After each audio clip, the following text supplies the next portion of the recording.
अस्सलामुअलैकुम। Kaif 5 lecture 2 start हो गया है जी। कल हमने बात की थी, रिवीजन करने का सोचा था इम्पेयरमेंट को, ठीक है, रिवाइज करने का सोचा था। एक क्वेश्चन मैंने आपको कहा था कि आप ट्राई करें, किया होगा आप लोगों ने, माशाल्लाह समझदार से बच्चे हैं आप, पता है आप लोगों को कोई काम हमने पेंडिंग नहीं करना, ठीक है। तो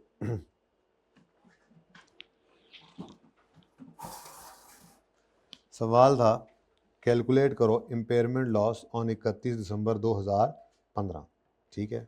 सवाल की इन्फॉर्मेशन है, हमने एक बस ख़रीदी थी 500 रुपये की यकम जनवरी 13 पे, जिसकी लाइफ 5 साल है, ठीक है।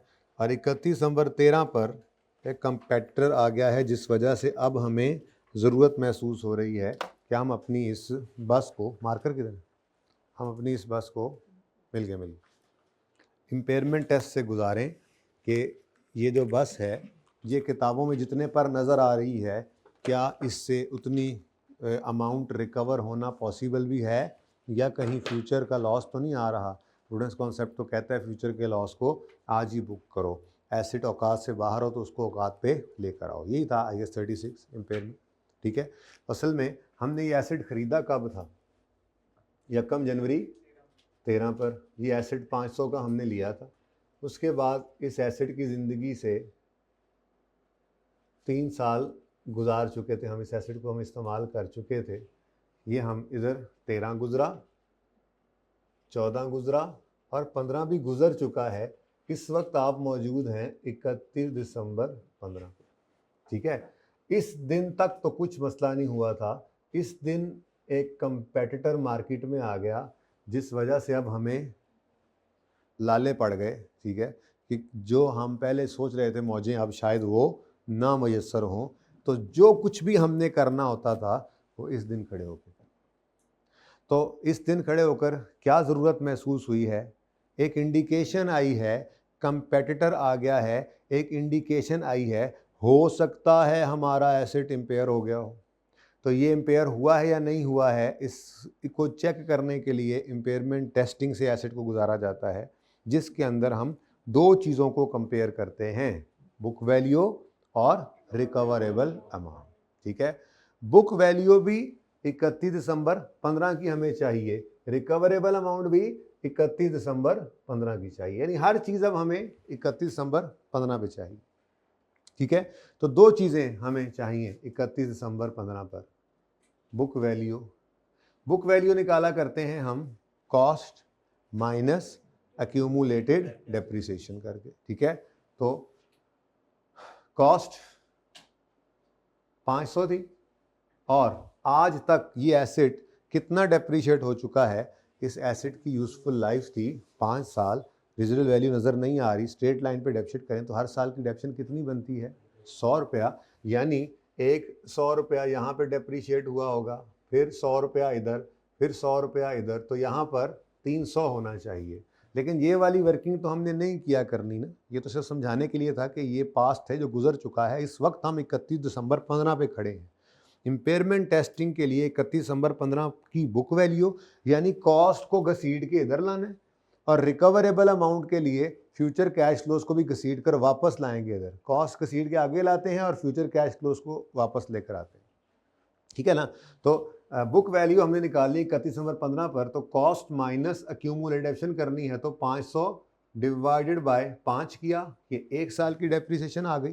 कितने साल गुजर चुके हैं इस एसेट की ज़िंदगी में अभी तक, तो यकम जनवरी 13 को अगर आया था तो 31 दिसंबर 13 तक 3 साल गुजर चुके हैं। तो इंटू 3 कर देंगे तो डायरेक्ट आपका वही 200 आ जाएगा, ये आपकी बुक वैल्यू, ठीक है, okay. Second thing is recoverable amount. अच्छा, अब रिकवरेबल अमाउंट जो है इसको हम एक वर्किंग में निकाल लिया करते थे, ठीक है। रिकवरेबल अमाउंट का फॉर्मूला हुआ करता था, पढ़ी हुई है ना, FR 1 पढ़ के FR 2 बच्चा आता है ना, ये तो कोई नहीं कह सकता IS 36 पढ़ के नहीं आए, मैं रिवाइज करा रहा हूँ। तो बुक वैल्यू निकालने के लिए, रिकवरेबल अमाउंट निकालने के लिए आपको कंपैरिजन करना पड़ता है fair value less cost to sell, और वैल्यू इन यूज का, ठीक है। तो recoverable amount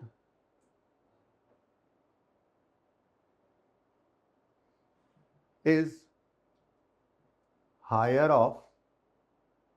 of fair value less cost to sell. किस दिन की फेयर वैल्यू? किस दिन की fair value? 31 December.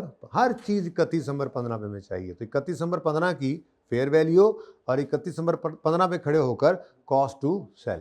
Cost to sell क्या मतलब, आपने मिसाल के तौर पर उस एसेट को बेचना है तो उसको रिमूव करके बेचना पड़ेगा, तो रिमूवल की कॉस्ट, उसको डिस्पोजल के लिए रेडी करना है, कोई कॉस्ट आपको, कोई कमीशन देना पड़ गया आपको उस वक्त, आपको कस्टमर तक पहुंचाना पड़ रहा है उस एसेट को, वो ज़रूरी खर्चे जो डिस्पोजल से रिलेटेड है, कॉस्ट टू सेल, वो भी इसी दिन सवाल में बताएगा। तो आपके सवाल के अंदर उसने आपको बताया हुआ है कि ये तो फ्यूचर कैश फ्लोज है। ये इफ़ वी सेल बस टुडे, आज इसको बेच दें, यानी 31 दिसंबर 15 में बेच दें, तो फेयर वैल्यू 130 है और कॉस्ट टू सेल 14 रुपये है। तो 130 माइनस 14 कितना आता है? 116।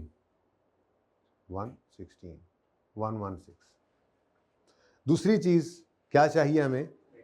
हाँ, वैल्यू इन यूज और फेयर वैल्यू में से जो हायर होगा वो रिकवरेबल अमाउंट लेंगे, ठीक है। तो रिकवरेबल अमाउंट यूं कर देते हैं ना, रिकवरेबल अमाउंट के लिए हमें दो चीजें देखनी है। पहले हमने क्या देखा? Fair value less cost to sell. दूसरी चीज क्या है जी? Value in use. Value in use अगर आपको याद हो तो बेसिकली क्या होता था, फ्यूचर के कैश फ्लोज की, इसको अगर मैं इसकी अगर मैं डेफिनेशन लिखूं तो डेफिनेशन क्या बनती है? Present value of future net cash flow, ज़्यादा बेहतर है ये लफ्ज़ इस्तेमाल करें, फ्यूचर नेट कैश फ्लो, ठीक है। अच्छा, मतलब ये हुआ कि ये सारी कहानी की मुझे कोई ज़रूरत नहीं थी, मेरी कहानी तो इस वक्त यहाँ पे पहुँच चुकी है। इस दिन खड़े होकर बुक वैल्यू डायरेक्ट निकालना सिखाई आपको, जो गुजर गया वो पास था, ठीक है। और इस दिन खड़े होकर मैंने fair value less cost to sell निकाली है। आज अगर इस एसेट को बेच दूँ, किसी भी एसेट से ना आप किसी भी वक्त खड़े होकर दो तरह के फ़ायदे ले सकते हैं। उसको आज बेच दें, पैसे आएंगे, या उसको आप आज बेचें ना, उसको इस्तेमाल करें, इस्तेमाल करके उससे अगर प्लांट है तो गुड्स बनाकर बेचें, अगर बस है तो सवारियां बिठा के किराया लेके बस को चला के तो उससे फ़ायदा लें। तो एसेट दो तरह के फ़ायदे आपको दे सकता है। Asset, fix asset, non current asset, जो आपने अपने पास होल्ड किया हुआ है फॉर प्रोडक्शन और सप्लाई ऑफ गुड्स सर्विसेज, या फॉर रेंटल टू अदर्स, या फॉर एडमिन पर्पज, इसी को तो पीपीई कहते हैं। तो ये आपने होल्ड किया हुआ है पीपीई, ये किसी भी वक्त आपको दो तरह के फ़ायदे दे सकता है। आज बेच दो तो पैसे आ सकते हैं, या इसको फ्यूचर में इस्तेमाल करके इससे बेनिफिट कमाओ। तो आज बेचें तो नेट में 116 आने हैं, लेकिन अगर फ्यूचर में इसको इस्तेमाल करते हैं तो जितनी रिमेनिंग लाइफ है, कितनी रिमेनिंग लाइफ है वैसे? 5 साल टोटल लाइफ थी, तो 3 गुजर गए तो रिमेनिंग 2 साल है। तो वो कहता है on 31 December future cash flows are estimated as follows. तो फ्यूचर कैश फ्लोज कितने हैं जी? एनुअल इनफ्लो है 70 और एनुअल आउटफ्लो है 15।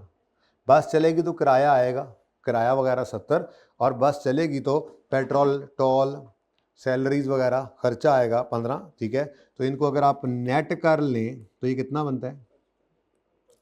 तो 55 रुपए के दो कैश फ्लोज आएंगे, ठीक है। सवाल चुप हो तो ईयर एंड पे अज्यूम करते हैं हम कैश फ्लोज को। और at the end of life bus can be sold at 25 minus 2, यानी एंड पे जाके ये हमें 23 रुपये नेट में अपने कबाड़िए को भी दे देना अगर, तो इतने पैसे रिकवर करा देगी। यानी बेसिकली यहाँ खड़े होकर हम अगले रिमेनिंग लाइफ को देख रहे होते हैं, जिसमें हमने ये कहा कि 55 रुपये इधर आएंगे, 55 रुपये इधर आएंगे और 23 रुपये भी इधर आएंगे। ये मैंने ज़रा इस तरह करके लिख दिया, कोई मसला?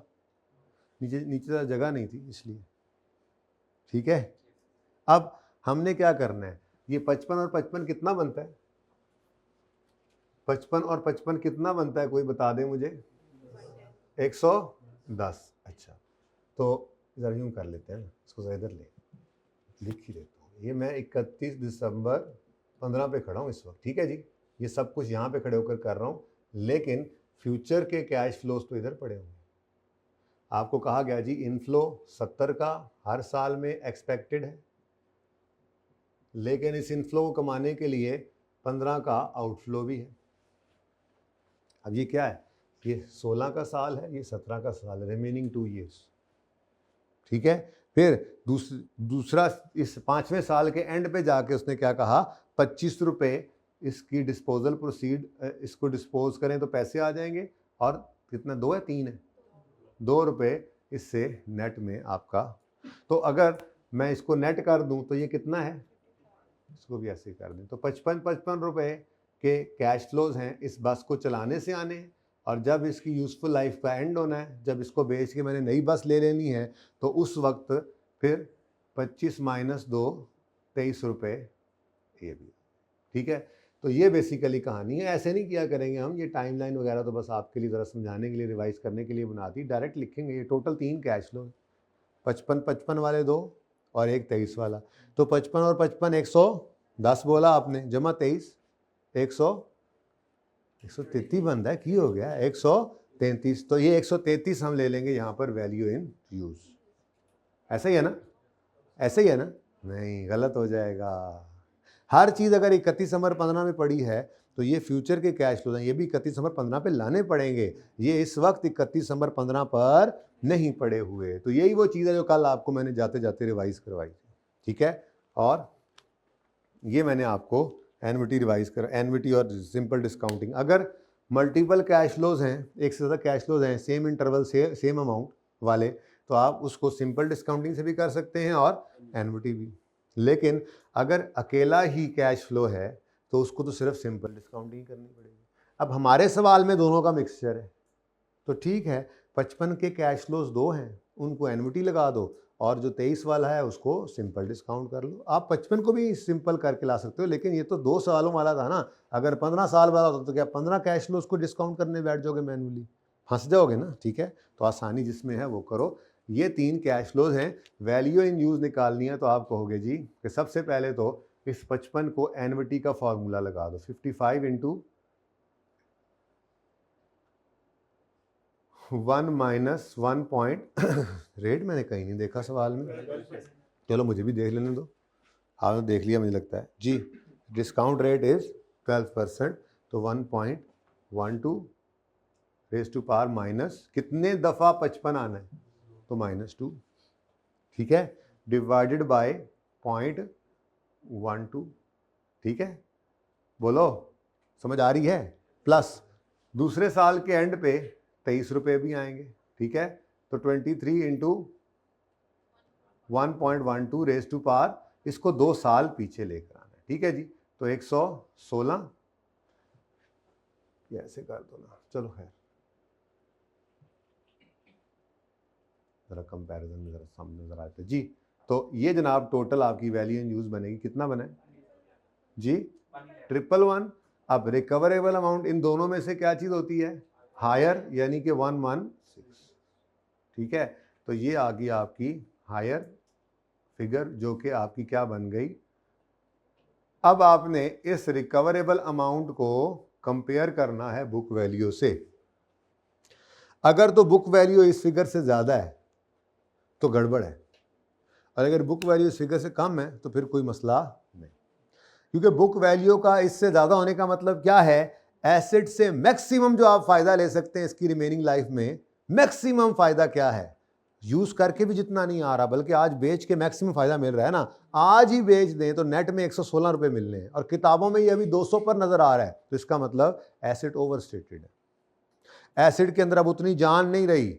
ये तो मतलब ये सोचा हुआ था कि ये जो 200 रुपये की कॉस्ट अभी बची पड़ी है, बुक वैल्यू बची पड़ी है, फ्यूचर में इससे कोई 250-300 का फ़ायदा आएगा इंशाल्लाह जब हम बस चलाएंगे तो। ठीक है, तो उल्टा क्या आना था, प्रॉफिट। लेकिन जो कंपेटिटर आया उसने हमारी सवारी बांट ली, उसने हमारी सवारी बांट ली। तो जब सवारी हमारी बांट ली तो हमारे कैश फ्लो शायद फ्यूचर वाले कम हो गए। फेयर वैल्यू लेस कॉस्ट तो शायद पहले भी इतनी होगी, लेकिन शायद हमें वैल्यू इन यूज बचा के चल रही थी। वो किराए ज़्यादा होंगे, जितना किराया ज़्यादा कैश फ्लो ज़्यादा उतनी वैल्यू इन यूज ज़्यादा, तो शायद वो 200 से ऊपर रही होगी, तभी इंपेयरमेंट नहीं हुई होगी आज तक। लेकिन अब क्या हुआ, कंपेटिटर के आने से वैल्यू इन यूज नीचे चली गई। तो फिर इतनी नीचे चली गई कि नजर आ रहा है कि जो हमने कॉस्ट इनकर की थी 200, इससे फ्यूचर में हमें इतना भी फायदा नहीं आना कि ये कॉस्ट इनकर जो की थी वो रिकवर हो जाए, बल्कि उल्टा लॉस होता नजर आ रहा है। तो फ्यूचर के लॉस को क्या करो, आज ही बुक करो। आपने एसेट को आज ही राइट डाउन करके रिकवरेबल अमाउंट पे लाओ, क्योंकि एसेट क्या हुआ पड़ा आपका, ओवर स्टेटेड। ठीक है, तो आपने कहा ओहो हो 116 रिकवरेबल अमाउंट आ गई, तो एसेट को उठाकर ले आओ 116 पर और इंपेयरमेंट लॉस रिकॉर्ड करो। कितना, 84 का इंपेयरमेंट लॉस। इसको आप इस तरह से लिख लें, आपकी मर्जी होती है। आप बुक वैल्यू और रिकवरेबल अमाउंट के दरमियान में लाइन छोड़कर लिख लें, तभी आपकी मर्जी होती है, कोई मसला नहीं। ठीक है, अच्छा अब रिक्वायरमेंट क्या है जरा देखना ले। अच्छा, रिक्वायरमेंट तो ख़त्म नहीं हो गई। और यार मज़ा ना आया इस तरह से। तो आप यूँ करो, यहाँ पे लिखो ऑल्सो पास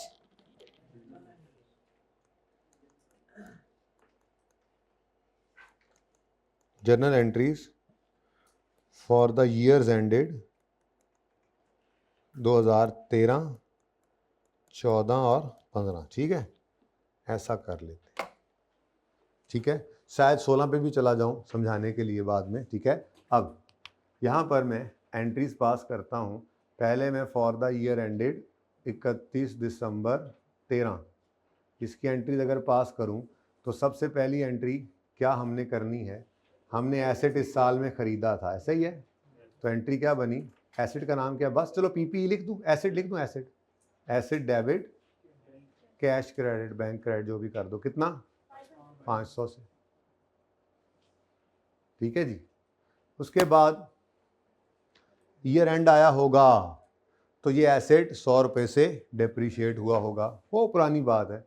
तो दूसरी एंट्री 13 वाले साल में क्या हुई होगी, depreciation expense debit accumulated depreciation credit. ठीक है जी, अच्छा उसके बाद ये साल ख़त्म हो गया, अगला साल आया फॉर द ईयर एंडेड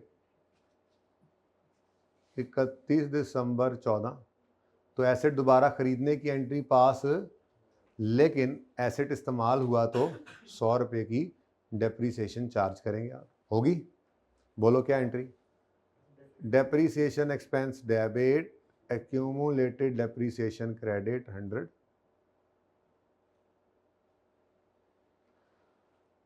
और जनाब जब आता है ना तीसरा साल, तो तीसरे साल के भी एंड पे पहुंचना ना भूलना पहले, क्योंकि आपका जो इम्पेयरमेंट टेस्ट लगा है वो किस दिन लगा है, 31 दिसंबर 15 पे आके। तो पहले एसेट को 31 दिसंबर 15 पर लेकर तो आए, ये 3 साल की डिडक्शन माइनस होकर बुक वैल्यू निकली, ऐसे ही है। तो 31 दिसंबर 15 वाले साल में ख़रीदने की एंट्री तो नहीं करेंगे आप, लेकिन एसेट खरीदने की एंट्री नहीं की, लेकिन उसको डेप्रीशिएट करेंगे आप। तो depreciation expense debit accumulated depreciation credit उसी तरह से 100 रुपये से हुआ। और उसके बाद आपने इम्पेयरमेंट टेस्ट लगाया और इम्पेयरमेंट लॉस आया, और ये इम्पेयरमेंट लॉस की एंट्री बिल्कुल आपको याद होगा डेप्रीसिएशन के जैसी ही होती थी। इसकी एंट्री है impairment loss debit accumulated impairment loss credit. कितने से जी, 84 से। ठीक है जी, तो ये आपकी जर्नल एंट्रीज आ गई। को मसला, एक्सट्रैक्ट्स भी बना लो, चलो अब रिवाइज हो गया ये, पास journal entries and relevant extracts.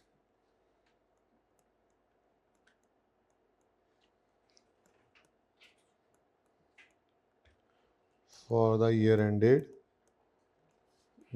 13, 14 और 15। तो पीएनएल बनाएंगे और बैलेंस शीट बनाएंगे। ठीक है,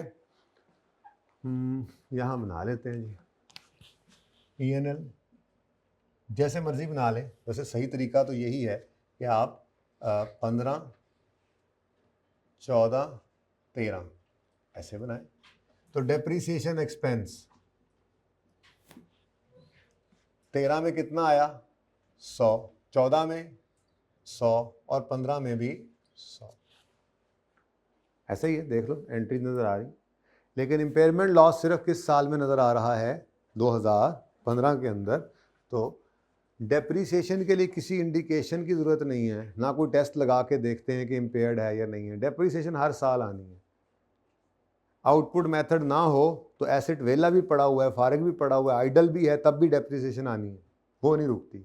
जबकि इम्पेयरमेंट हर साल नहीं आती, इम्पेयरमेंट सिर्फ तब आती है जब रिकवरेबल अमाउंट बुक वैल्यू से कम हो जाए। और ये लगाते हैं टेस्ट तो पता लगता है, और ये टेस्ट सिर्फ तब लगाते हैं जब कोई इंडिकेशन आए कि इम्पेयरमेंट हो सकता है, हो गई। ठीक है, इसलिए डिफरेंस है दोनों के अंदर। तो इम्पेयरमेंट लॉस कोई नहीं था और फिर 84 का आ गया। ठीक है। अच्छा, अगर आप बैलेंस शीट की बात करें तो बैलेंस शीट के अंदर नॉन करंट एसेट्स में आपके एसेट की बुक वैल्यू नज़र आती है, ऐसे ही है? तो बोलो।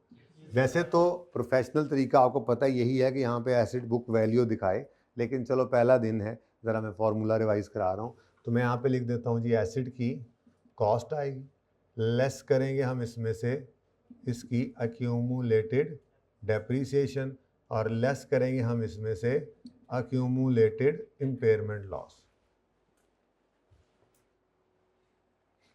ठीक है। अच्छा, अब पहले साल की अगर बात करें तो हमने 500 रुपये का एसेट खरीदा था, ठीक है, और ये 100 रुपये का डेप्रीशिएट हुआ था, और इसकी कोई इम्पेयरमेंट नहीं थी। 400 रुपये इसकी बुक वैल्यू बैलेंस शीट के अंदर नज़र आनी चाहिए। तो एसेट आपको कैरिंग अमाउंट क्या शो कर रहा है? 400 पहले साल के अंदर। दूसरा साल आया, भाई कॉस्ट तो नहीं बदला करती ना एसेट की, अनलेस के एसेट रीवैल्यू मॉडल पे चला जाए तो फिर रीवैल्यूड अमाउंट आ जाएगी, तो वो तो अभी है कोई नहीं। तो 500 रुपया कॉस्ट है, लेकिन डेप्रीसिएशन पिछले साल की तो 100 पड़ी थी, ओपनिंग बनी, इस साल मजीद 100 हो गई, तो कितनी? लेजर बनाऊं या समझ आ रही है? तो आसान बात है। लेकिन इम्पेयरमेंट फिर ना आई, और ये एसेट इस साल के एंड तक 300 पे पहुंच चुका है।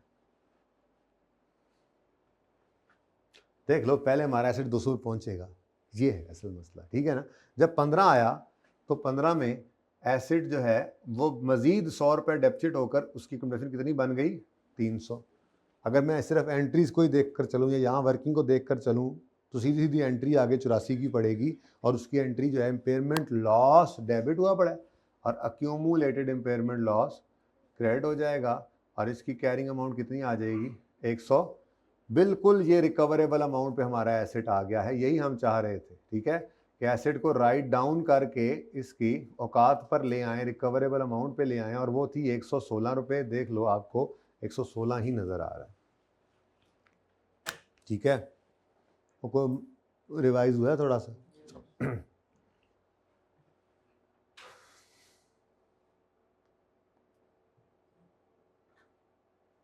कोई मसला? चलें फिर शुरू करते हैं अब अपना वो काम जो कल हमने छोड़ा था। बोर्ड जार में मिटवा दीजिएगा आमिर भाई, या मिटा ही दीजिएगा, पूरा कैमरा इधर कर दें और बस उधर हो जाए यार। बैटरी आज लो चल रही है।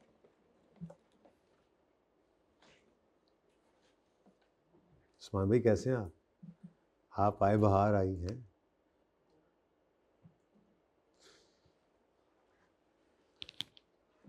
FAD ऐसा पेपर पास होने वाला था बड़ा, और आखिर हर दफ़ा वैसे ऐसा होता है। हाँ, पढ़ने वालों के लिए, मेरे लिए नहीं, पढ़ने वालों। आप भी पढ़ने वाले हैं, ओके। अच्छा जी, आपकी किताबों के अंदर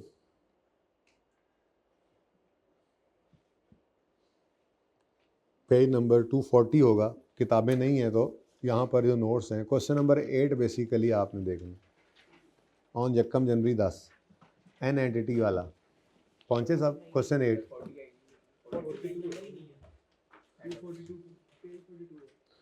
कोई बात नहीं, सवाल है ना, वो नया वाला है ना, मुझे लग रहा है वो नया वाला हैंड आउट है। ठीक है, क्वेश्चन नंबर 8 होना चाहिए बस, जहाँ से भी मिला है आपको। ठीक है, ओके, जिस सफ़े पे भी पढ़ा है मेरी बला से। Okay. On Jakam January 10, an entity started research in a project to build a formula. ओहो, रिवाइज तो किए नहीं हमने। क्या पढ़ा था हमने रिवाइज ही नहीं किया। चलो ज़बानी ज़बानी बता दो। इनटेंजिबल क्या होता है ये तो याद है ना। एक ऐसा नॉन मॉनेटरी आइटम जो आइडेंटिफिएबल हो और फिजिकल सब्सटेंस, फिजिकल एग्जिस्टेंस उसकी ना हो। ठीक है। दूसरी बात, इनटेंजिबल को अगर हम परचेजें तो उसको कैपिटलाइज किया जाता है और इनिशियल मेजरमेंट उसकी कॉस्ट पे होती है और कॉस्ट में परचेज प्राइस और डायरेक्टली एट्रीब्यूटेबल खर्चे, वही जो हमने सीखा हुआ था। ठीक है। लेकिन अगर इंटेंजिबल हम इंटरनली जनरेट करते हैं तो अगर तो वो इंटरनली जनरेटेड है और 5 में से कोई एक है, वो 5 कौन से थे? Goodwill, brand, customer list, must add और वो तो हो गया ना पब्लिशिंग टाइटल्स। ठीक है। इन 5 में से कोई एक है और इंटरनली जनरेटेड है तो स्टैंडर्ड कहता है इसको कैपिटलाइज करने की इजाज़त ही नहीं है। लॉजिक वही देता है कि कॉस्ट रिलायबली मेजरेबल नहीं है। लेकिन अगर आपको सवाल में धोखा देने के लिए वो कह देता है कॉस्ट रिलायबली मेजरेबल हो गई है, तब भी आपने उसको इंटेंजिबल नहीं बनाना, क्योंकि ये 5 जो है ये स्पेसिफिक एक्सक्लूजन बन गए हैं IS 38 के। इनमें आपको दिमाग लगाने की ज़रूरत नहीं है। आप अगर इंटरनली जनरेटेड ब्रांड है, गुडविल है, मस्टर्ड है, पब्लिशिंग टाइटल है या कस्टमर लिस्ट है, इंटरनली जनरेटेड है, तो आपके लिए ये एसेट नहीं बन सकती। लेकिन अगर यही आप किसी से ख़रीद लें तो ये आपके लिए परचेज्ड एसेट होगा और कॉस्ट भी रिलायबली मेजरेबल होती है, पैसे देकर ही खरीदा जाता है, तो फिर कैपिटलाइज कर सकते हैं। ठीक है, तो सही है। अच्छा, और अगर अगर अगर सॉरी बात पूरी नहीं हुई, और अगर आपने इंटरनली जनरेटेड कोई इंटेंजिबल बनाया है खुद और वो इन 5 में से नहीं है, तो फिर कोई भी और दुनिया का जो है वो इंटेंजिबल सॉफ्टवेयर हो गया, फार्मूला, पेटेंट, डिज़ाइन, कुछ भी ऐसा है, ठीक है, जो इन 5 में से नहीं है लेकिन इंटरनली जनरेटेड है, तो उसको 2 तरह की एक्टिविटीज़ में बांटा जाता है, रिसर्च और डेवलप। रिसर्च फेज़ के अंदर जब तक रिसर्च फेज़ चलता रहता है, ये पढ़ाऊँगा, शायद कल पढ़ाऊँ इसकी थ्योरी। ये थ्योरी शुरू करेंगे, आज हम शुरू से पढ़नी थोड़ी थोड़ी करके पढ़ते आते हैं, ठीक है, ताकि बोर ना हो, पढ़ भी लें। लेकिन शायद ये आज करा दूँ, शायद कल भी कराऊँ, देखेंगे। बहरहाल रिसर्च फेज़ जब तक कंटिन्यू करता है तब तक जितने खर्चे इनकर होते हैं इंटेंजिबल के ऊपर, वो एक्सपेंस आउट होते हैं। फिर स्टार्ट अगर हो जाए डेवलपमेंट फेज़, तो उसमें भी जब तक 6 क्राइटेरिया मीट, अब ये 6 क्राइटेरिया क्या, ये भी पढ़ना है हमने। 6 क्राइटेरिया जब तक मीट ना हो, वो जो क्राइटेरिया हम पढ़ेंगे वो जब तक मीट ना हो, तब तक डेवलपमेंट फेज़ में भी खर्चा हो रहा है तो वो एक्सपेंस आउट होगा। और जब 6 क्राइटेरिया मीट कर जाते हैं तो उसके बाद वाले एक्सपेंसेस को क्या करेंगे हम? कैपिटलाइज। ठीक है। और जब डेवलपमेंट पूरी होगी, जाहिर सी बात है, तो फिर उस इंटेंजिबल को कैपिटल वर्क इन प्रोग्रेस से निकालेंगे और अमोर्टाइजेशन शुरू कर देंगे। ठीक है। तो ये बातें इंशाल्लाह आज मुकम्मल भी करेंगे। ये मैंने आपके साथ बात की। ठीक है जी, ये तो इसमें कोई मसला है तो पूछ सकते हैं आप।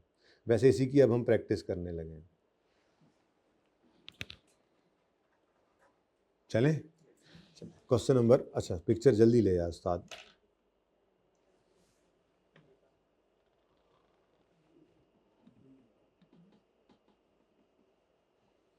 डन। नहीं जी, 8।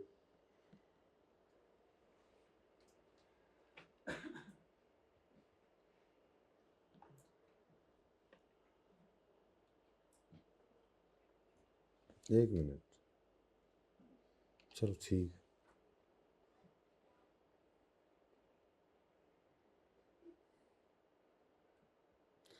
अच्छा जी, on Jakam January 10, an entity started research on a product to build a formula.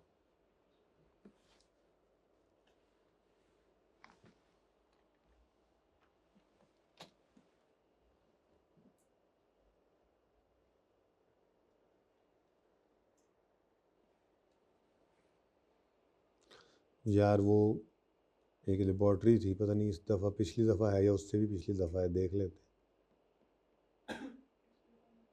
नहीं, पिछली दफ़ा में उससे पिछली बार वाली तस्वीर दिखाई थी मुझे लगता है।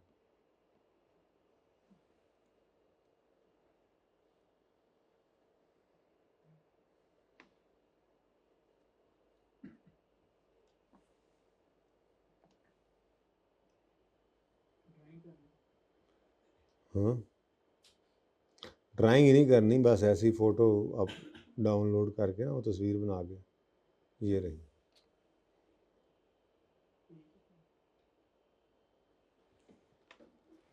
फैक्ट्री होती है, सेल डिपार्टमेंट होता है, और फिर एडमिन डिपार्टमेंट और R&D डिपार्टमेंट। R&D डिपार्टमेंट ये वो लेबॉर्ट्री है, ये वो लेबॉर्ट्री है, और ये वो साइंसदान है, साइंसदाना जिसको हम कहते हैं, ठीक है, जो हमारा ये फार्मूला बना रहा है। अब आप अगर गौर करें तो इस सारी जो है वो लेबॉर्ट्री से रिलेटेड जो खर्चे हैं, यही वो खर्चे हैं जो पहले जब रिसर्च चल रही थी तो इनकर हो रहे थे, जब डेवलपमेंट शुरू हो जाए तब भी इनकर हो रहे होते हैं। इसमें ये भाई साहब के पास बहुत सारा, ये देखो ये फर्नीचर फिक्सचर है, ये इक्विपमेंट लगे हुए हैं। अगर आप गौर करें तो ये इक्विपमेंट लगे हुए हैं, यहाँ पे काफ़ी सारे इक्विपमेंट महंगे महंगे लगे हुए हैं। ये यहाँ पे भी आप देखें तो यहाँ पे इनके पास कोई मटेरियल, रॉ मटेरियल वगैरह पड़ा हुआ है। फिर ये भाई साहब खुद जो बैठे हुए हैं और बाकी लंच करने गए हुए हैं, उनके लंच का खर्चा भी पड़ेगा। ये लंच ये रोज़े से है मेरे ख्याल में, तो इसलिए ये काम में लगा हुआ है। तो ये सारे खर्चे इस लेबॉर्ट्री के अंदर जो हो रहे हैं, इनको मैं कल रेफ़र कर रहा था कि आप के खर्चे इनकर हो रहे होते हैं जब आप फार्मूला डिज़ाइन या वैक्सीन जैसे भी चीज़, कोई भी चीज़ बनाना शुरू कर देते हैं, तो खर्चे तो डे वन से इनकर होना शुरू हो जाते हैं। तो जब तक रिसर्च चल रही है तो एक्सपेंस, जब डेवलपमेंट शुरू हो जाए लेकिन 6 क्राइटेरिया मीट ना करें तब भी एक्सपेंस, और जब 6 क्राइटेरिया मीट कर जाएँ तो उससे ऑनवर्ड्स वाले खर्चों को, अच्छा, अब जब कैपिटलाइज करना शुरू कर दिया आपने और फिर अल्टीमेटली आप अपनी मंजिल पर पहुंच गए, आपका फॉर्मूला तैयार हो गया, ठीक है, तो अब क्या करेंगे, ये साइंसदान भाई जो हैं ये उठेंगे और उठकर जाएंगे, हाथ में इनके पर्चा एक होगा, और ये जाकर इधर फैक्ट्री वालों को पकड़ा देंगे, ठीक है, ये पर्चा पकड़ा देंगे, इसके ऊपर लिखा होगा कि अपनी मशीनों के ऊपर ये इंग्रेडिएंट्स इस अमाउंट के अंदर डालकर तो आप अपनी वैक्सीन अब तैयार कर सकते हैं। तो ये सफ़े का टुकड़ा इज़ नॉट एन इंटेंजिबल, मैंने आपको कहा था, बल्कि इसके पीछे जो वैक्सीन का फार्मूला है वो इंटेंजिबल है। ये सफ़ा तो 1 रुपये का होगा, CD 50 रुपये की होगी, लेकिन उसके पीछे जो सॉफ्टवेयर है असल तो वो इंटेंजिबल है, वो लाखों का हो सकता है, ठीक है ना। तो ये जिस दिन हवाले करेगा ना फैक्ट्री में, फैक्ट्री या प्रोडक्शन वालों के, उस दिन से ऑनवर्ड्स हम कहेंगे ये इंटेंजिबल यूज़ होना शुरू हो गया है, ये इंटेंजिबल यूज़ होना शुरू होगा, तो इस दिन से ऑनवर्ड्स ये अमोर्टाइज होगा। यूजेज क्या था, मैंने आपको बताया था, इस इंटेंजिबल का यूजेज क्या है, ये फार्मूला के तहत वैक्सीन ने बनाकर बेचना शुरू कर देगी ये हमारी कंपनी। ओके, अब बात समझ आई कुछ? चले, तो ये सवाल के अंदर लिखता है जी, ऑन यकम January 10 an entity started research on a project to build a formula. तो यकम जनवरी 2010 पर रिसर्च स्टार्ट हुई, बल्कि पर्चे में आप यूँ लिखा करेंगे, वो मैं टाइमलाइन चलो बना देता हूँ। आप यकम जनवरी 10 पे क्या हुआ जी, रिसर्च स्टार्टेड रिसर्च। अच्छा जी, लो जी, रिसर्च स्टार्ट होगी। उसके बाद ऑन यकम जनवरी 11, एक साल गुजरने के बाद, एक साल गुजरने के बाद डेवलपमेंट फेज स्टार्टेड, डेवलपमेंट शुरू हो गई। तो यहाँ क्या लिखूंगा मैं, development started, research started, research जरा पहले लिखे ना, ऐसे दूसरे नजर आए जी, रिसर्च स्टार्टेड और डेवलपमेंट स्टार्टेड, ठीक है। लेकिन वो कह रहा है इस दिन, जिस दिन डेवलपमेंट स्टार्ट हुई है उस दिन क्राइटेरिया 6 क्राइटेरिया मीट नहीं हुए, but 6 criteria for recording intangible were only met on 30/9/11। तो 30 सितंबर 2011 पर 6 क्राइटेरिया मेट, और उसके बाद भी काम होता रहा। डेवलपमेंट वाज कंप्लीट ऑन 31 दिसंबर 12। तो 31 दिसंबर 12 को जाकर 31 दिसंबर तो नहीं, 31 अक्टूबर 31 अक्टूबर 2012 को जाकर क्या हुआ है जी, बताइए, डेवलपमेंट कंप्लीट हो गई। यानी इस दिन आवाज़ आएगी साइंसदानों के कमरे से, धमाके की नहीं, खुशी की, याहू हुर्रा, बाहर निकलेंगे खुशी खुशी, सफ़ा दिखाएंगे, बन गई वैक्सीन का फार्मूला तैयार हो गया, काम हो गया, हम कामयाब हो गए, ये पकड़ो, बनाओ धड़ाधड़ और बेचो। लोगों को कोरोना हुआ पड़ा है, ठीक है। तो डेवलपमेंट कंप्लीट जिस दिन हो गई उस दिन इंटेंजिबल अब रेडी टू यूज़ है, इसको यूज़ करें या ना करें, बस अमोर्टाइजेशन स्टार्ट कर देंगे इसकी, ठीक है। अवेलेबल फॉर यूज जिस दिन हो जाए, अगेन IAS 16 वाले PPE की तरह से उस दिन से इसको क्या करना है, अमोर्टाइज। थोड़ी सी हिम्मत करें, जा रहे हैं सवाल की तरफ, मिक्स करेंगे आज। ओके, अब आगे पढ़ो जी। अब ये लाइफ ऑफ इंटेंजिबल जो है ये 7 साल है। अब कहानी कुछ ऐसे है कि 1 जनवरी 10 को आपने डेवलपमेंट ये रिसर्च स्टार्ट की, 1 जनवरी 11 को डेवलपमेंट स्टार्ट हुई, और 1 जनवरी 12 को क्या हुआ, 1 जनवरी 12 को भी कुछ हुआ है भाई, देखो ना इधर मैंने अभी लिख के दिखाया। 1 जनवरी 12 को कुछ नहीं हुआ, अच्छा ठीक है, लेकिन 1 जनवरी 12 वाले साल में किसी वक्त ये कंप्लीट हुआ है, ठीक है। अब अगर आप गौर फरमाएं तो 1 जनवरी 10 से 31 दिसंबर 10, 1 जनवरी 11 से 31 दिसंबर 11, 1 जनवरी 12 से 31 दिसंबर 2012 तक ये कहानी है साली, ये हमारी जो है इस सारे प्रोजेक्ट से रिलेटेड, ठीक है जी। अब इसमें उसने क्या कहा कि हम ना येलो कलर यूज़ किया करेंगे रिसर्च के लिए, तो क्या मैंने ये येलो कलर ठीक लगाया है? 1 जनवरी 10 को रिसर्च स्टार्ट हुई, 1 जनवरी 11 तक रिसर्च ही रही, सही है, ओके है, ठीक है। उसके बाद वो कहता है डेवलपमेंट तो 1 जनवरी 11 से शुरू हो गई, लेकिन ये डेवलपमेंट बुरी वाली डेवलपमेंट थी, तो बुरी वाली डेवलपमेंट का कोई कलर बताओ। नहीं, ग्रीन तो मैंने अच्छी वाली के लिए, नहीं रेड तो मैंने अमोर्टाइजेशन के लिए रखा हुआ है, चलो रेड कर लेते हैं, रेड कर लेते हैं, ठीक है। कि रेड है ही कोई नहीं, ठहर जो वाइट करता हूं मैं तुम्हें, लो जी। तो 1 जनवरी 11 को डेवलपमेंट स्टार्ट हुई है जनाब, और 30 सितंबर तक डेवलपमेंट चलती तो रही, पर 6 क्राइटेरिया मीट नहीं हुए थे। ये जनाब आपका, फिर लाल है तो लाल ही है, ठीक है। ये जनाब आपका 30 सितंबर, ऐसा ही है, 30 सितंबर था, बोलो। यानी ये 9 महीने खर्चा कोई हुआ भी है तो वो इनटेंजिबल में कैपिटलाइज नहीं हो सकता, वो एक्सपेंस आउट होगा, ठीक है। और उसके बाद वो दिन आ ही गया जिसका आपको इंतजार था, 1 अक्टूबर, सही कह रहा हूँ, हाँ 31 सितंबर 11 या 1 अक्टूबर 11 से आपका क्राइटेरिया मीट हो गया। अब से ऑनवर्ड्स हर वो खर्चा जो इस 4 दीवारी के अंदर हो रहा है वो कैपिटलाइज होगा। अब वो चाहे इस लेबॉर्ट्री का बिजली का बिल होगा, इस लेबॉर्ट्री का गैस का बिल होगा, इस लेबॉर्ट्री के अंदर बैठे हुए इस साइंसदान की तनख्वाह होगी, इस लेबॉर्ट्री के अंदर पड़े हुए इक्विपमेंट की डेप्शन होगी, इस लेबॉर्ट्री में इस्तेमाल होने वाले मटेरियल होंगे, हर वो खर्चा जो इस लेबॉर्ट्री के अंदर हो रहा है इस फार्मूला से रिलेटेड, वो अब 1 अक्टूबर 11 से ऑनवर्ड्स क्या होगा, कैपिटलाइज, ठीक है। तो ग्रीन कलर आ गया जी, और ग्रीन कलर 1 जनवरी से स्टार्ट होता है, सॉरी 1 अक्टूबर 11 से स्टार्ट होता है, और फिर चलते चलते वो क्या कहा था कब तक चलेगा, 31 अक्टूबर तक यही चलता चला गया, और यहाँ पे जाकर 31 अक्टूबर पे जाकर कंप्लीट हो गया। अब इससे आगे मज़ीद इंटेंजिबल के अंदर तो कुछ ऐड नहीं होना, ये तो कंप्लीट हो गया, तो ये कैपिटल वर्क इन प्रोग्रेस से निकल जाएगा और ये इंटेंजिबल एसेट बन जाएगा IAS 38 का, ठीक है जी। अब जब ये तैयार हो गया है तो अगला काम अब क्या करना पड़ेगा, इसको अमोर्टाइज करेंगे ओवर इट्स यूज़फुल लाइफ। अब अमोर्टाइजेशन वाला अरसा जो है उसको कोई भी कलर कर रहे हैं, मैं तो कहता हूँ कलर रहने ही दें, ये कलर हम इसी तरह से याद रखते हैं कि ये कलर हैं इंटेंजिबल के, अगर हम इसको इंटरनली जनरेट कर रहे हैं तो इसके क्या फेजेस बनते हैं, ठीक है ना। बस कंप्लीट होगा तो उसके बाद अब 2 महीने नवंबर और दिसंबर के 2 महीने क्या करेंगे, इसको अमोर्टाइज करेंगे, ठीक है। अब ये वाली बात तो इतनी मुश्किल नहीं है, अगली भी मुश्किल नहीं है, लेकिन पहली बार ज़रा सुनने ध्यान से। अब वो जो खर्चे मैं आपको कह रहा था लेबॉर्ट्री के अंदर इनकर हो रहे हैं वो उसने टोटल करके दे दिए हैं, ज़रा चेक करो। ये तो उसने कहा ना कि लाइफ ऑफ इंटेंजिबल कितनी है, 7 साल, इसका मतलब जिसको हमने यूज़ किस लिए करना है, फॉर अमोर्टाइजेशन, ओके, सही है कि नहीं सही। फॉर अमोर्टाइजेशन हम इस लाइफ को यूज़ करेंगे, ठीक है।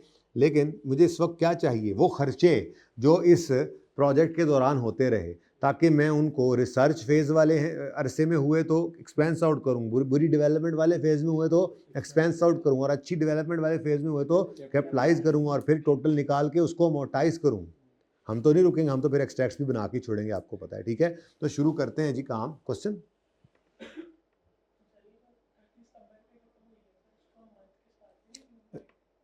एक मिनट, मैंने अभी कॉस्ट पे मैं पहुंचा नहीं हूँ, बता देता हूँ, ठीक है।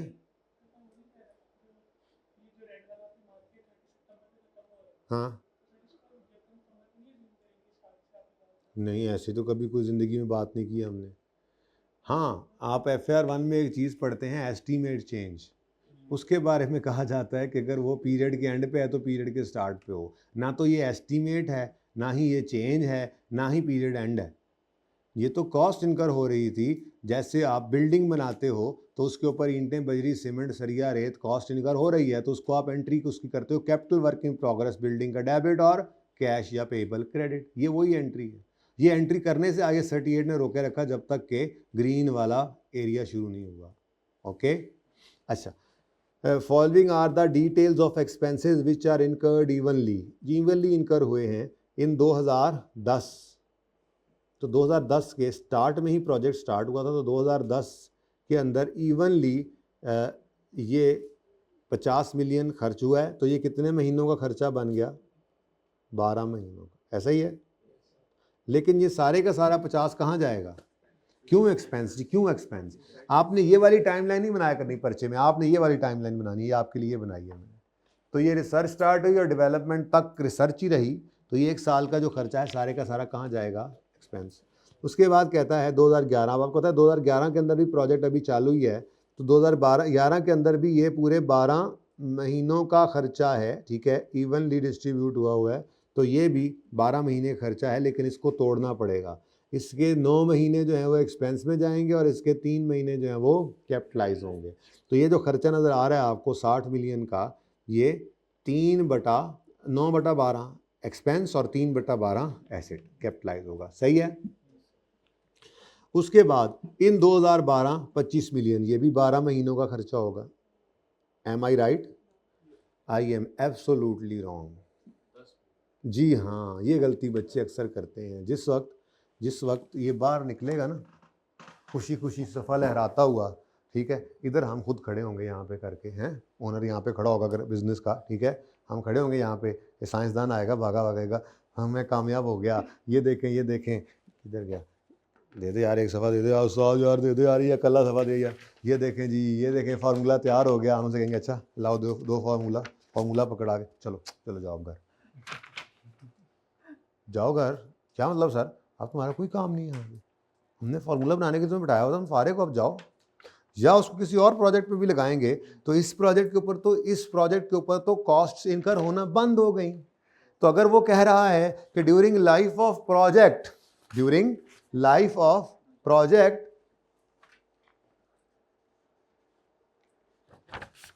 ईयरली ये खर्चे इनकर हुए हैं, तो 12 के अंदर उसका ईयरली लिखने का मतलब ये हो ही नहीं सकता कि पूरे 12 महीने खर्चा हुआ हो, क्योंकि 31 अक्टूबर के बाद तो इस फॉर्मूला पे काम ही नहीं होना।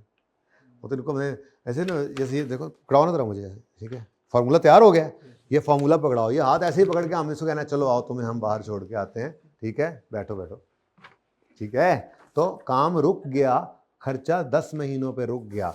चाहे साइंसदान घर भेज दो या किसी और जगह पे लगा लो, यहाँ पे तो अब इनको चाहे आप बिठा के उनको फ्री में पैसे दो, हमें इससे सरोकार नहीं है। IAS 38 वाला इंटेंजिबल रोक दी इसके ऊपर कॉस्ट। अभी पढ़ाता हूँ, जैसे IAS 16 में उसने कहा था कब कॉस्ट इनकर करना वो सीज कर दें, या बोरिंग कॉस्ट में पढ़ा था आपने, कब जो है वो बोरिंग कॉस्ट ऐड करना हम सीज कर दें। ऐसे ही कब इंटेंजिबल के अंदर एक्सपेंसेस को, मतलब कॉस्ट को कैपिटलाइज करना, सीज कर दें अगर इंटरनेट रिलेटेड हो। तो मैं आपको बता रहा हूँ जिस दिन उसकी डेवलपमेंट कंप्लीट हो जाए, ठीक है, वो सही है। तो ये 12 मंथ्स नहीं है, ये 10 मंथ्स। लेकिन क्या नहीं, अजम्पशन क्या, क्लियर बात है। तो बेटा चलने दो ना, मल्टीपल ही चल रही होती है, मैं तो कह रहा हूँ मल्टीपल चल रही है, फिर क्या करें, किसी और रिसर्च की कॉस्ट इधर ऐड कर दें। नहीं ना, वो कह रहा है कि फॉलोइंग नहीं, हाँ सिंपल इसी सवाल के अंदर आप जिस सवाल में हैं बस उसी के साथ ही आप इसको ऐसे ही आई कैप के हर सवाल के अंदर भी किया गया है, हम ऐसे ही करते हैं तो ज़्यादा क्लियर होता है। ज़रा एग्जाम्पल है थोड़ी, ठीक है। अब ये ज़रूरी इसलिए था, ज़रूरी इसलिए भी नहीं था इसको समझना, क्योंकि यही 10 महीने का एक्सपेंस है, 25 का 25 जो खर्चा है, सॉरी ये क्या होना है, कैपिटलाइज। मसला तब होता कि अगर डेवलपमेंट अच्छी वाली लेट्स से यकम मार्च को शुरू हुई होती तो जनवरी फरवरी 2 महीने भी एक्सपेंस में जाने थे, तो इस जब 25 के हम टुकड़े करते तो हमने 2 महीनों को एक्सपेंस में जो फेंकना था तो 2/12 नहीं कर सकते थे, क्योंकि 12 महीने का एक्सपेंस ही नहीं, हम इसको 2/10 करते और फिर 8/10 करते। बात समझ आई है? ये इंपॉर्टेंट तब होना था, इस सवाल में तो इसकी कोई सिग्निफिकेंसी नहीं थी, ये मैंने किसी अगले सवाल के लिए आपको तैयार किया। ओके, ये तो सिंपल था, सही है। तो सवाल कर लें मेरे ख्याल में, अब नहीं सॉरी सवाल तो हो गया है, जवाब कर लें अब। ये मैं ज़रा रेड लिख देता हूँ इसको, ठीक है जी। तो जर्नल एंट्रीज करेंगे 2010 की, 2011 की और 2012 की, ठीक है। क्वेश्चन नंबर 8, पेज नंबर पता नहीं कौन सा, फॉर द ईयर एंडेड 31 दिसंबर 2000, बोलो पहला साल 10। तो फॉर द ईयर एंडेड 31 दिसंबर 10 अगर आप देखें तो इस पूरे साल में और कुछ नहीं हुआ सिवाय रिसर्च के। तो ये जितना खर्चा हुआ है 50 का 50 मिलियन, इसकी एंट्री क्या होगी? इसकी एंट्री होगी research expense debit, research expense debit और कैश क्रेडिट। कितने से जी? 50 मिलियन से, ठीक है। और आपका ये साल खत्म। उसके बाद अगला साल आता है जी 2011 वाला। इस साल के अंदर इंटेंजिबल तो कंप्लीट नहीं हुआ, लेकिन डेवलपमेंट स्टार्ट भी हुई और 6 क्राइटेरिया भी मीट हुए। अब ये जो 60 मिलियन का खर्चा है, असल में ना कहानी कुछ यूं होती है, ये देखिए अगर आपको मैं समझा पाया तो। खर्चा कितना जी पहले साल का? 50। ये 50 इस तरह से होता है, ये इवनली, समझ आती है बात? अगले साल कितना है? 60। ये 60 भी इसी तरह से ही है।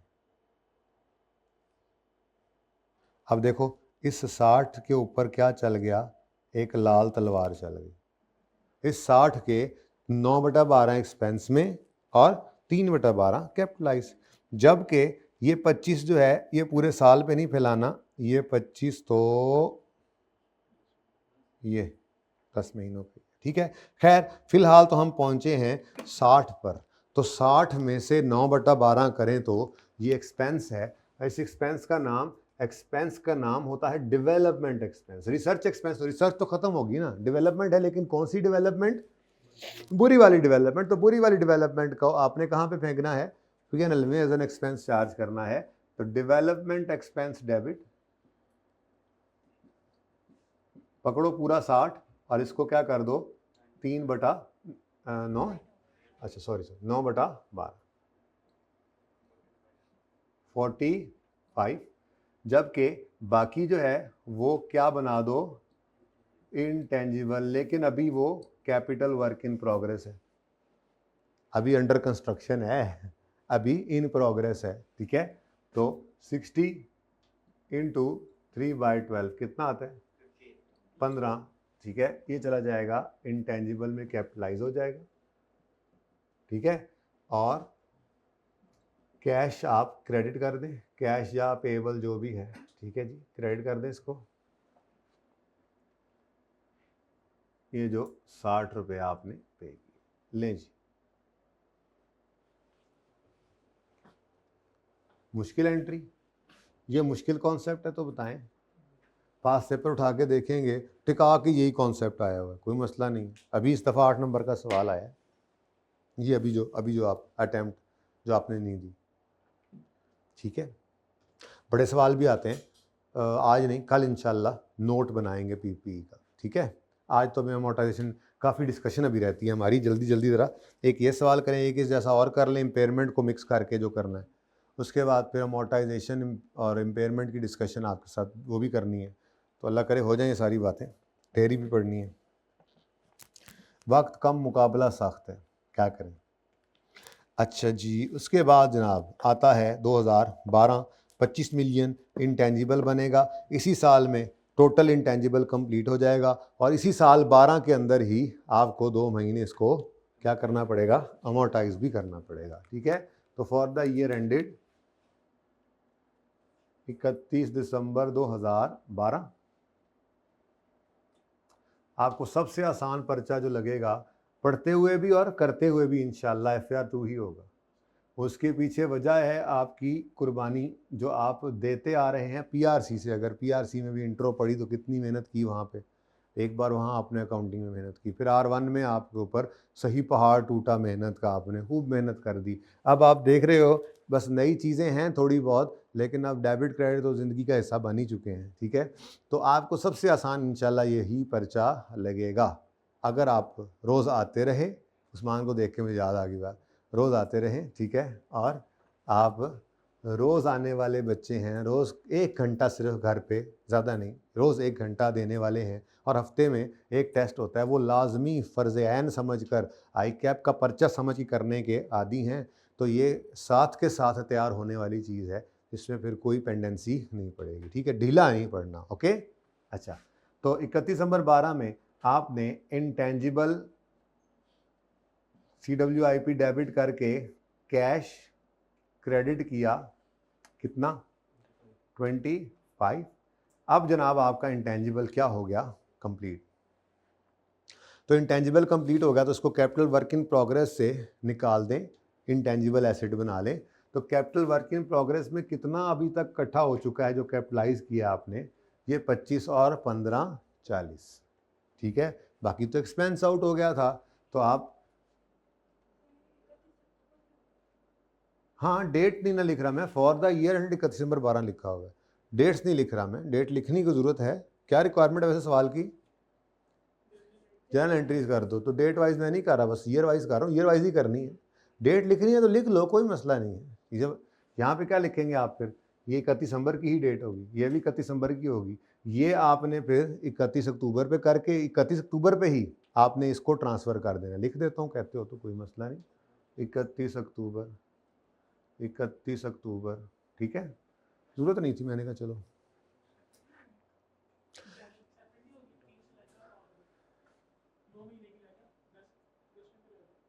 हाँ बस वही मसला आ गया ना, फिर करो लेता लेता, कोई ज़रूरत नहीं है। ठीक है, डेट्स डालने की ज़रूरत ही नहीं है, ज़रूरत नहीं है ना डेट डालने की। ठीक है, अच्छा जी, अब 31 अक्टूबर पे ये इंटेंजिबल कंप्लीट हुआ तो हमने इसको ट्रांसफ़र कर दिया, तो इंटेंजिबल डेबिट कर दिया और intangible capital work in progress credit कर दिया।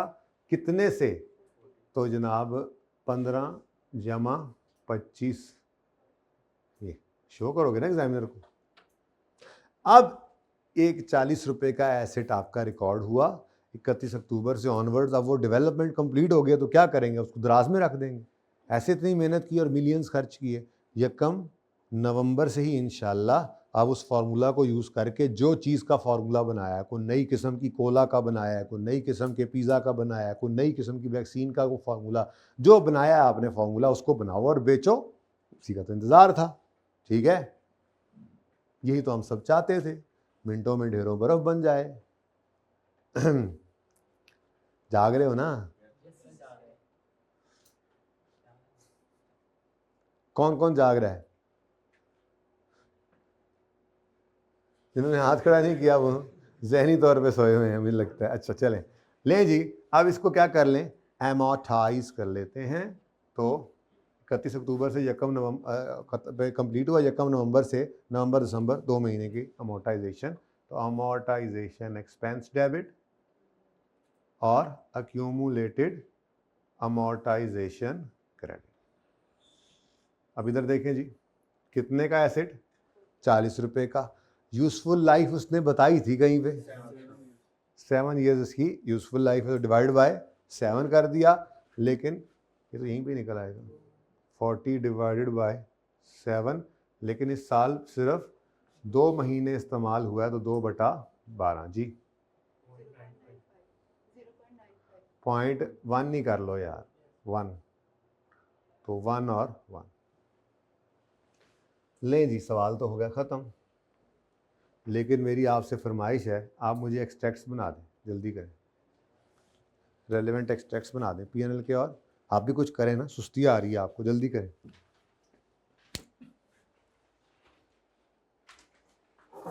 Hurry up, you have only 1 minute. ज़्यादा दे दिया वैसे तो, लेकिन चलो।